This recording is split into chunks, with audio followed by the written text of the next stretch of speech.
Hi everybody, it is Nick from Booster here, and we are continuing the Key Quick Conversations series, and I'm here with Maze.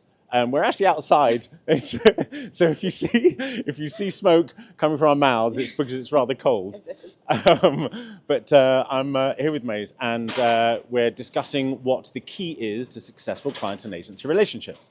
So Maze, could you please introduce yourself and let us know what you believe the key is? Of course. So hi, I'm Maze Elansari. I'm ex-agency, so I was with McCann Erickson for 10 years and then moved client side, having a stint at Hamad Al Shaya, based in the Middle East, and then Penhaligon's beautiful luxury brand. Amazing. And then my last stint was Marketing Director at Subway EMEA.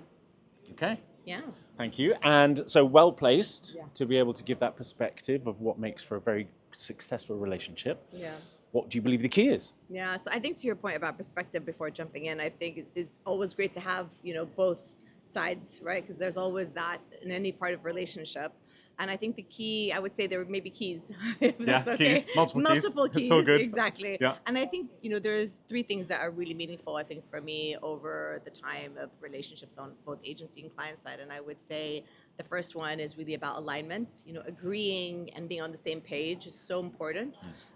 Because then you're saying the same thing and you're working towards the same thing. And that's really important for both clients and agencies. The second thing that I think is fundamental is trust. Having that relationship where you can trust one another, whether it's trusting in challenging, whether it's trusting in communicating. And then the third thing is chemistry, which is definitely really important. But I think without chemistry, sometimes you can lose that flair or the alignment. And I think it's so important to have all three. It's a great combination to kind of juggle that relationship.